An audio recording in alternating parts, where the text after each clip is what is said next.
Kumusta na po kayong lahat? Mabuti naman. Salamat sa Diyos. Taas nga ng kamay ng mabuti.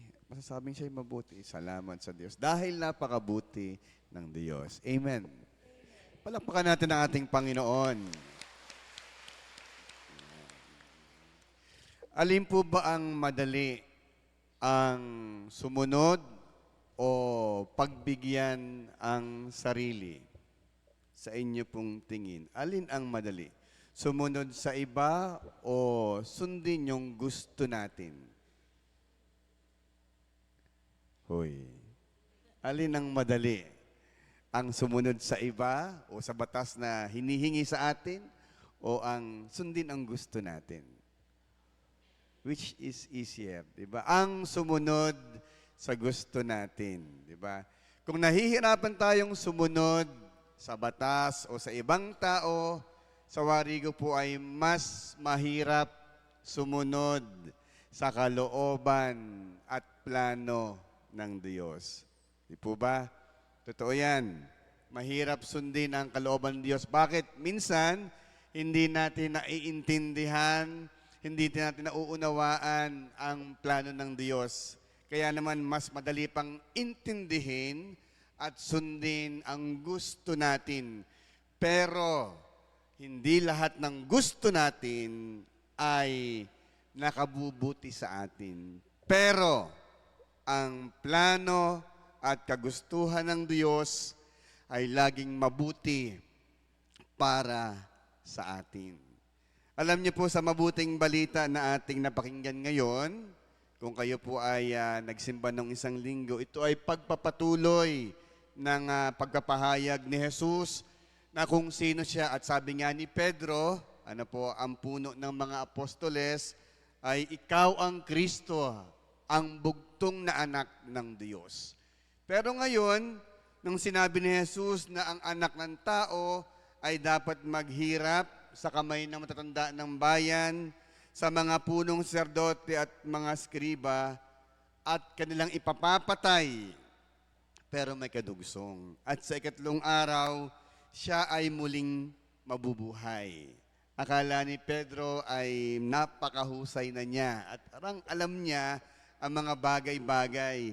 Pero anong sabi niya? Panginoon, hindi dapat at huwag nang itulot ng Diyos ang mga bagay na ito. Alam ninyo, para bagang si Pedro ay pala desisyon. Saan? Sa plano na mangyayari kay Jesus. Bakit? Sapagkat sinabi niyang huwag itulot ng Diyos. Ito si Pedro pakialamin. Maalam pa saan? Sa plano ng Diyos. Mahirap ang plano ng Diyos para kay Jesus. Ano po, isipin nyo, magbabata siya ng hirap, magpapakasakit, mamamatay. Ano po. Pero ang nakalimutan niyang pansinin at intindihin ay ang huling bahagi na sinabi ni Jesus na sa ikatlong araw, siya po ay muling mabubuhay. Ang kinuha lamang niya ay yung pagpapakasakit. Kaya, ang sabi niya, huwag itulot nawa ng Diyos. Ngayon, kung hindi po ito mangyayari, na siya'y magpakasakit at mamamatay, ay hindi rin muling mabubuhay si Jesus.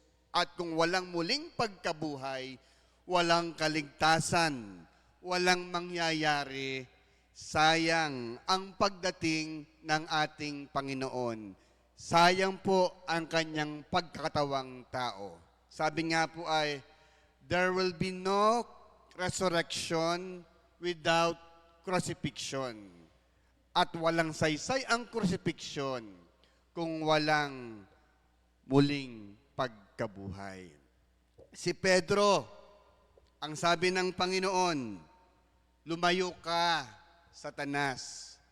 Ano bang ibig sabihin ng Satanas?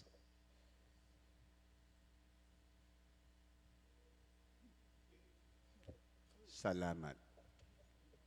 Ano ang ibig sabihin ng Satanas? Demonyo? Demonyo baga? Hindi. Ang ibig sabihin ng Satanas ay tulog. Hindi. Ang ibig sabihin po ng Satanas ay hadlang. Kaya nga, kanyang sinabi dito, lumayo ka, Satanas, hadlang ka sa aking landas. Ang Satanas po, ang ibig sabihin ay hadlang. Di ba? Tanda po niyo nung si Jesus ay tinutukso. Hindi lang siya tinutukso ng demonyo na yung tinapay ay yung bato ay gawing alak. Kundi hinahadlangan din ng demonyo na ang plano ng Diyos ay matupad at magkameron ng kaganapan. Kaya nga po kapag may mga tao o pagkakataon na humahadlang sa plano ng Diyos, ang tawag po ay Satanas. Halimbawa po minsan, yung asawa, yung misis gustong magkatikista, yung asawa naman ay ayaw. Anong tawag doon sa asawa? Ha? Satanas. Di ba? Kaya minsan nag-aaway, Satanas ka. Di ba? O kaya ay pag meron kang gagawing mabuti at merong humahadlang sa kabutihang gusto mong gawin, di ba? Hinahadlangan. Kaya ang tawag po ay Satanas. Pero huwag niyo naman tatawagin Satanas ang inyong kasama, ha? Utang na loob. Ang ibig sabihin lamang niyan ay hadlang. Si Pedro, tinawag ni Jesus na Satanas dahil hinahangad niya o hinahadlangan niya ang plano ng Diyos ng kaligtasan. At kung iniisip lang po ni Pedro, ay hindi para sa Diyos, kundi para sa tao. O sabihin natin, para sa kanyang sarili lamang. Siguro po kung iisipin ni Jesus ang kanyang sarili lamang, ay ano po, hindi niya susuungin ang napakahirap na plano ng Diyos. Kaya nga nung siya po ay nasa halamanan ng Getsemane, anong sabi niya, ano po, kung nais mo ay tanggalin ang kopa ng paghihirap, subalit ang kalooban mo ang masunod, hindi ang kalooban ko. Kundi sinunod ni Jesus ang plano ng Diyos. Kung ayaw niya maghirap, ay kanya itong tinalikuran. Pero kahit mahirap at buhay ang kapalit niya, tinanggap niya ang kopa ng sakripisyo ng paghihirap at kamatayan. Kaya naman sa ikalawang bahagi, sinabi po ng ating Panginoon sa kanyang mga alagad, kung sino man ang ibig sumunod sa akin, kay Jesus na isang Diyos, 3 bagay ang dapat gawin. Una, limutin ang sarili. Ikalawa, pasanin ang kanyang krus. At ikatlo, sumunod sa Kanya. Nangangahulugan pong hindi sarili natin ang dapat bigyang pansin. Kung ating pang sususugin ang mga kasunod na bahagi, ang naghahangad na magligtas ng kanyang buhay ay siyang mawawalan to, at ang mag-alay ng kanyang buhay alang-alang sa akin ay siyang magkakamit niyon. Nangangahulugan po ng ibig sabihin ay hindi ang sentro ng buhay natin para maging ito ay ganap, hindi ang kagustuhan natin na pagbigyan natin ng ating sarili, kundi ang sumunod sa kalooban ng Diyos. Yan ang kaganapan ng buhay natin.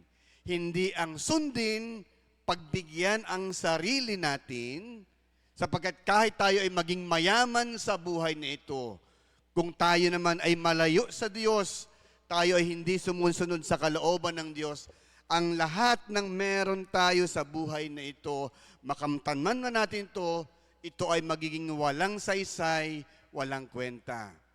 Ang pinakamahalaga, pinakamainam sa buhay na ito ay ang letting go of ourselves at sumunod sa kalooban ng Diyos. Sabi ko nga po kanina, hindi madali ang sumunod sa nais ng Diyos. Napakahirap. Pero kung ating isusuko ang sarili natin sa kalooban ng Diyos, things would be easier and better.